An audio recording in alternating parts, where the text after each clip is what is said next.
Hi, I'm Jimmy. This video is a bit unique from some of the other videos we've done because in this video I really want to thank everybody for joining me on this amazing YouTube journey.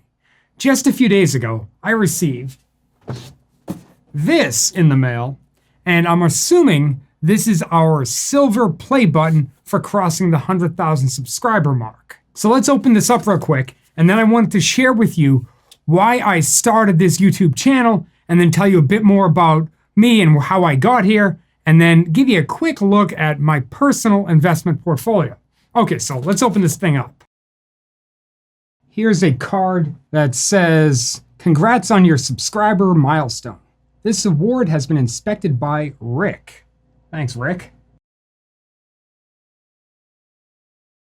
It's a letter by the CEO of YouTube. I'll read that one later. And there it is. Look at this. This is awesome. Thank you guys so much. I'm humbled by this. I'm going to have to hang this thing up. Okay, so that's awesome. And I'm going to have to find a good spot to hang that up. So now I want to tell you a bit about who I am and where I came from and why I started this YouTube channel. So here's my quick story.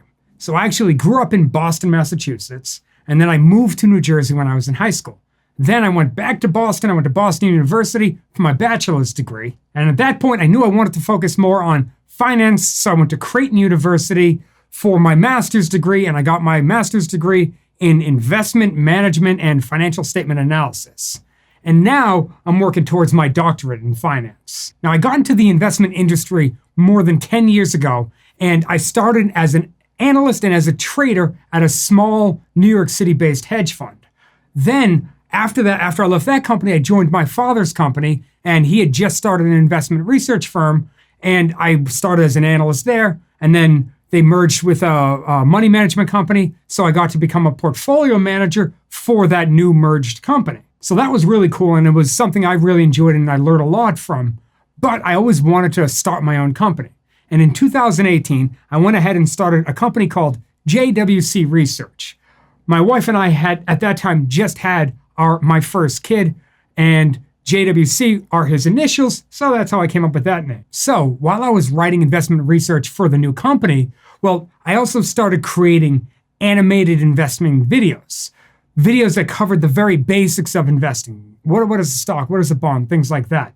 The theory that I had was that I could use those videos and give them to some of our investment research clients so they could add it to their website, sort of like a bonus feature for doing business with us. So I was doing that for a short while, and then one day my wife and I get into a conversation about the business, and she was asking about the types of clients that I had in the research company. I explained that we had most of our clients were medium-sized hedge fund managers, since they usually had the money to pay the subscription that we were charging. And if I stuck with the smaller hedge funds versus some of the larger hedge funds, well, many times the smaller hedge funds, small to medium size, they don't get as much attention from the big investment banks, JP Morgan, Goldman Sachs, things like that. So I thought they might be able to use our research a bit more, and it worked out fairly well. We had some success getting new clients. And then my wife, who's a social worker, by the way, well, she said something along the lines of, "You spent all this time learning how to invest and all this time studying and reading, trying to better understand investing.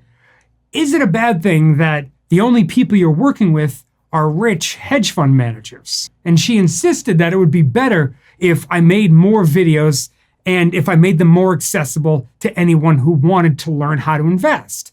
So that's what I did, and that was really the birth of this YouTube channel.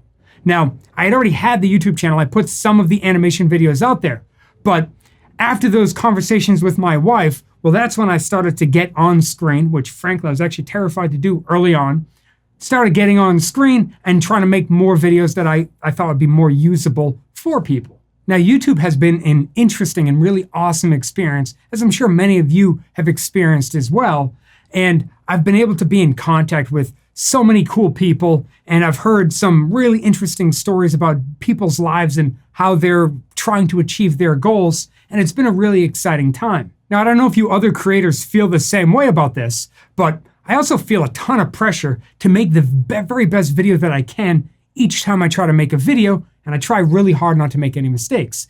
Because, as I'm sure many of you know, well, if you make a mistake on YouTube, the world is usually pretty quick to point it out, which is always very humbling.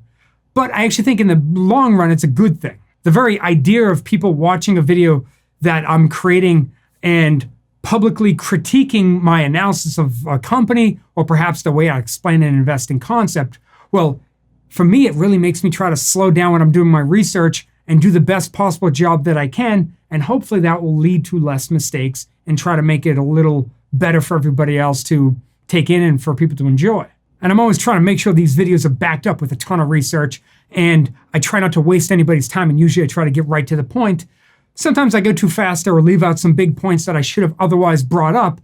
But one of the advantages of YouTube, one of the things that I like the most, is that it's a very community-based type of ecosystem. You know, if I miss something, people point it out right away. And I think that that's a very good thing that could be very useful. That's one of the advantages of reading through the comments. At the end of the day, we're all really trying to get better together. And this brings us to my investment portfolio. So, one of the most popular questions that I get asked is, what does my personal investment portfolio look like? And I could say that about a year ago, I had moved all of my investments into a hedge fund strategy that we were developing with the company. I wanted to begin the track record for the hedge fund because at some point you will get those audited, and then it's a little easier to raise money around. So I'd put in anything I had, and a family friend actually put in some money as well. And the hedge fund strategy revolved around buying a lot of large cap stocks and then trading options around them. So it was a fairly interesting strategy, and we did pretty good for as long as we ran it. Unfortunately, after about 8 or 9 months, well, the other investor had to take back their money because they needed it for a house. And frankly, I needed that money that I had in the fund to cover some of the business expenses. We had salesmen, we had some employees that we had to pay, we had rent. So I had to take out the money I had to cover those expenses. So what's in my investment portfolio now? Right now, I have some shares of Disney, and I plan on adding some shares of Intel very soon. That's it. Literally, all the money that my wife and I had, either in savings or in investments, went into the company and has been used to try to keep the company afloat because we were a new company, weren't profitable, put everything I had into it. So sometimes when I start a YouTube video and I say, "Hi, I'm Jimmy. We're here to talk about whatever that video is about," and I'm hoping the goal of this video is to get us closer to our goal of achieving financial freedom. I'm talking about all of us, including me. I know that there's often a perception that YouTubers, especially in the finance investing area, are rich, and I'm sure many of them are, but I'm not. And I'm working like crazy to try to get there, but as of right now, I'm just doing the best I can to try to grow the business, try to grow YouTube, try to help as many people as I possibly can. And I have some ideas where I want to go with this community and some things that I think would be very helpful to the community. But in order to get to this point so far, we had to put up everything I had, everything me and my wife had. So I'm trying to now just starting to rebuild the investment portfolio. And I have every intention of building a massive investment portfolio. And I'm using the very same research, all the research that I post up on YouTube where I talk about a company. I'm using that very same research to make my own investment decisions. That's why Disney is my only holding right now. I created a video on Disney, and the fair value had come up to about $102 or $104 per share. At the time, it was like $140 per share. But then the stock market crashed, Disney dropped below $100, and I got my hands on any cash I could get, and I jumped in and bought some shares of Disney. I didn't buy a ton, I was less than $1,000 worth, but hey, we got to start somewhere. So I want to thank all of you so much for all the support. I really, really do appreciate it. And I promise you that as I build up my own portfolio, I'll let you know exactly what I'm doing and why I'm doing it. And I'll never talk about a stock that I own without mentioning that I own it. And if I come across a stock that I like Intel, for example, once I release that video, I personally like to wait at least a couple of days before I personally jump in and buy it. I think it would be wrong for me to jump in and buy it, let's say, right before I released a video or shortly after the video went public, because I think it makes more sense to let everyone else get involved in the stock if they want to, if it fits their investment portfolio. Now, in the investment industry, it's actually against the law to talk about a stock and not disclose the fact that you own it. You can't even go out and buy a stock right before you publicly suggest that other people buy it without disclosing that. They call it front running. Now, I'm not sure if that really applies to what we're doing here on YouTube, since I'm not a registered investment advisor. I'm really just some guy sharing his opinion and what I've learned about investing, and hopefully helping people learn to invest and build up their confidence when it comes to making investment decisions, or even how to research a stock or picking stocks. That being said, there are some other stocks that I have been watching recently, and if you're curious about those stocks, I did put out a video on the top 5 stocks that I've been watching that perhaps could be additions to your portfolio if you're considering. If you're curious, I got a link right here. I got a link in the description below. And I want to thank you so much for everything and for sticking with me all the way to the end of the video. I really appreciate it. Thanks, and I'll see you in the next video.